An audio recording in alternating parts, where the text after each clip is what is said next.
Yo, what's up everybody, and welcome back to the Atlanta Braves franchise. In this episode, Williams Perez is going to make his debut against none other than Mike Leake. Mike Leake, the longtime Cincinnati Red. Just a really solid all-around pitcher.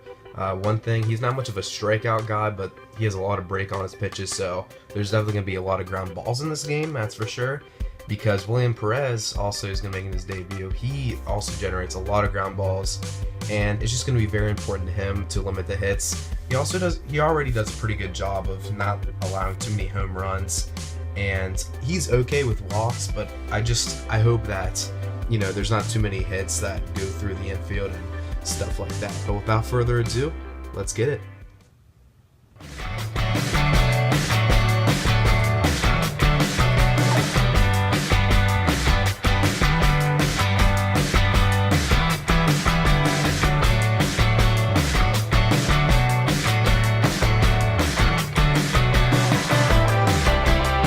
Here we are back in Turner Field in Atlanta, and there you see Williams Perez. Stocky build for a pitcher, but he definitely can still have a little bit of zip on his pitches as Randall Grichuk comes to the plate. And one thing that's going to be important for Perez is just to locate that sinker. He has a very solid sinker, and he can generate a lot of ground balls that way, as a fly out to Hector Oliveira as Grichuk is out. And here you see the lineup for the St. Louis Cardinals.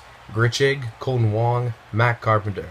And in the cleanup spot, it's Holiday, Piscotty, Adams, Molina, Diaz, and batting ninth, it's going to be Leake. As a batter later, another ground ball to Eric Ibar, and very quickly, Williams Perez has 2 outs. Like I said, guys, he's going to generate a lot of ground balls in this game. And here you see the defensive positioning for the Braves instead of the usual lineup. Pretty much all standard, no surprises anywhere. Matt Carpenter at the end of the inning, and Carpenter's going to strike out. Nice sinker by Perez. And hey, let's keep going with Perez pitching. We're going to go to the top of the second. Stephen Piscotty, who missed that catch at the end of last episode, and Piscotty's going to hit a double right into the gap, right in between Ender and Ciarte and Markakis. Ender gets to it fast, but it's still easily going to be a double for Piscotty. And now with the man in scoring position, the Cards are hoping to put a run on the board. A check swing is going to garner another out. So now with 2 outs, here comes Yadier Molina, the veteran catcher. But Molina's going to hit it right to Jace Peterson, who was in the sun in that play, so it looked kind of weird. He was glowing and stuff. But nonetheless, let's go to Mike Leake now, pitching for the Cards. I believe it's his second year in St. Louis. He spent most of his career in Cincinnati. And here's Jeff Francoeur. And why Jeff Francoeur's up, I want to talk about him a little bit. So the first couple games of the season, Drew Stubbs has been struggling. He still is without a hit, which doesn't get me too worried. But I think, like I said a couple episodes ago, Francoeur and Stubbs are kind of platooning. And I don't know if Francoeur... He hasn't had too many at-bats yet, but if Francoeur continues to hit decently and Stubbs continues to struggle, I could definitely see the left field position favoring more towards Francoeur than a platoon role, especially because, I don't know, Francoeur has a lot to offer, as looks like it's going to be a fly-out. He has a little bit of power in his bat, he has a very strong arm, and not to mention Atlanta is where Frenchie originally got drafted by, so it'd be cool to have him in left field regularly. As Brzezinski comes up to the plate, and if you look at the top of the screen, only 10 hits away from 2,000 is Brzezinski. Many people that do Atlanta Braves franchises, they will either trade Brzezinski really early or maybe even just release him. He's not worth that much, he's a 39-year-old catcher, not as good as he used to be. But, I don't know, I'm going to wait to make any moves on Brzezinski. He's been a big name in the league for a while, and it'd be cool to have Brzezinski get his 2,000th hit with the Braves. And not to mention, our catching position isn't the best, and I'm actually going to get into that later in a video, maybe in a couple episodes, as Mike Leake comes up to the plate, and he's going to strike out just like he struck out A.J. Brzezinski. And with 2 outs, here's Randall Grichuk, and Grichuk's just going to get the ball inside the third base line, as Francoeur throws it in pretty hard, so Grichuk has no way of getting a double there. And now with 2 outs, It's going to be a fly out and should be easy pickings here. But, oh man, are you kidding? Freeman waved off Perez. You know, usually the first baseman would make the play. And let's watch that again. Yeah, Freeman just waves off Perez. That's just a boneheaded play, honestly. If you're a pitcher, you just gotta let the position player make the play. That's just a little greedy play by a young pitcher in Perez. Although thankfully he will get the out after a little chopper by Carpenter. But you know that just can't happen. You gotta let Freeman make the play on that. And Perez is lucky that the Cardinals didn't get any runs or anything off that, as it's still 0-0 here in the middle of the third. And let's keep it going right in the top of the fourth. Perez still on the mound, and Stephen Piscotty is going to hit one right to the center fielder, Ender Inciarte. That's Piscotty's second hit of the day. He's having a pretty good series thus far. And now, with one out, a 1-0 count, fly ball to Francoeur. Frenchie throws it in, and Perez once again trying to get out of another, I wouldn't call it jam, but another man on bases. Yadier Molina hits it right over the head of Jace Peterson, and now I would call it a bit of a jam, as there's a man in scoring position in Stephen Piscotty. Good hit there by the veteran catcher Yadier Molina, and now Perez might be losing his command a little bit with 2 outs, 2-1 count. And, oh, there's a hit right up the middle. Ender Inciarte is going to be firing. There might be a play at the plate. No, there won't be. It's going to be cut off by Perez. Wouldn't have really had a chance. And Piscotty's going to come in to score. And just like that, the Cards have the lead here in Atlanta. They have 5 hits, and the Braves still have yet to get a hit. Mike Leake has been very solid thus far. And here comes Eric Aybar. He walked his first at-bat, and he's not going to have it hit this at-bat either, as he's going to fly out to Piscotty in right field. And here comes Francoeur, just talking about him earlier, and Francoeur looks like he's going to get the first hit for the Braves. Good job by Frenchie. And now finally, the Braves could maybe try to get something going here. The 5th inning until the Braves finally got a hit. And here comes A.J. Pierzynski. Pierzynski hits one well. This one might just drop, and it does. Francoeur's going to try his luck and go to third, and nice slide. He's going to be safe. Good job by Francoeur. And oh, man. That is not good. I was just talking about Jeff Francoeur and what I, was hoping for him this season. And it looks like he's got a swollen knee, and he's definitely going to have to be taken out if it's twice its normal size. What a blow for the Braves. Stubbs has been struggling, and Francoeur might have, looked like he could be the guy providing, but, he's going to be injured. He's going to have to be taken out of this game. And Drew Stubbs is going to be pinch running for him. I'm going to put in Stubbs for him, and I don't know, I always hate injuries. Especially when it's a better player on your team. But here's a ground ball by Hector Oliveira, and it's just going to get past the middle infielder. So a little bit of redemption here for Jeff Francoeur. Drew Stubbs scores, and now it's a tied game here in Atlanta. Pitching coach is going to come out and see Mike Leake after 3 consecutive hits. Here's Jace Peterson. Full count, still no outs in the 5th. And Jace hits it well, but it's going to die out a little bit before the warning track. Matt Holliday's going to reel it in left field. And with 1 out, Williams Perez puts on the bunt, and not the best bunt, but it's still going to be enough to advance the runners. So a good sack bunt there.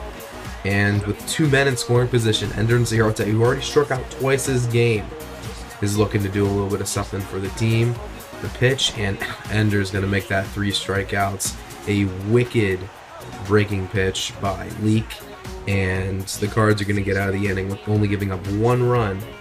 And still only 3 hits for the Braves, but it's a tie game here. Here's the top of the 6th. Williams Perez and Nick Markakis just will reel it in there. Good catch by him. I haven't heard much defensively by Nick Markakis yet in these first couple games of the season. And good play there, giving it really his all. And we're going to jump ahead here to the bottom of the 6th.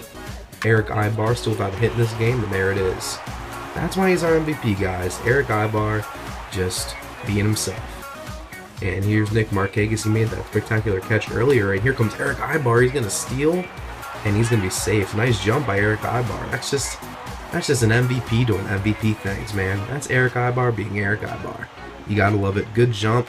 I guess, he's not the best base runner, but Leake kind of has a slow windup, so he was just able to capitalize. Nick Markakis had a ground ball that advanced Ibar over to third, and now Freddie Freeman hits one, and he's going to get him home. So good job by Eric Ibar, kind of manufacturing a run for himself.